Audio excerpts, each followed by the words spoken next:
नमस्कार शेतकरी मित्रांनो, आपल्याला माहीतच आहे की आपण पीक वाढीसाठी खूप मेहनत घेत असतो, पण पीक वाढीसाठी जे पाणी लागतं त्या पाण्याची जर गुणवत्ताच आपण चेक नाही केली तर ती मेहनतही वाया जाऊ शकते। म्हणून सिंचनासाठी वापरल्या जाणाऱ्या पाण्याचा TDS चेक करणं खूप महत्त्वाचं आहे। TDS म्हणजेच टोटल डिझॉल्व्ह सॉलिड्स। TDS म्हणजे पाण्यात विरघळलेली मिठे, खनिजे, कॅल्शियम, मॅग्नेशियम आणि काही वेळा हानिकारक घटकही यांची मात्रा जर प्रमाणापेक्षा जास्त झाली तर पिकांच्या वाढीवर त्याचा परिणाम होऊ शकतो।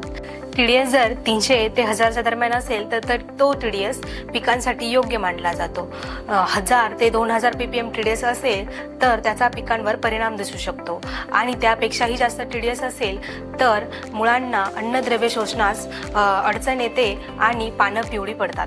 तर कायम जर TDS जास्त असलेलं पाणी वापरलं तर जमीन कडक होते आणि जमिनीची हवा व पाणी धरून ठेवण्याची क्षमताही कमी होते। परिणामी मुळांच्या वाढीवर परिणाम होतो आणि झाडांना आवश्यक असलेले अन्नद्रव्य मिळत नाहीत। म्हणून नियमितपणे तुम्ही TDS चेक केला तर तुम्हाला पाण्याची गुणवत्ता कळते आणि मातीचे संरक्षण देखील करता येते।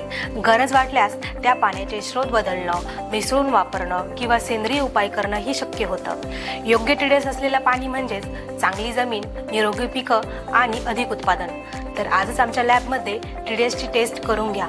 आनंद biochem research and development centre private limited lab म्हणजेच योग्य दर, योग्य निदान आणि योग्य मार्गदर्शन। धन्यवाद।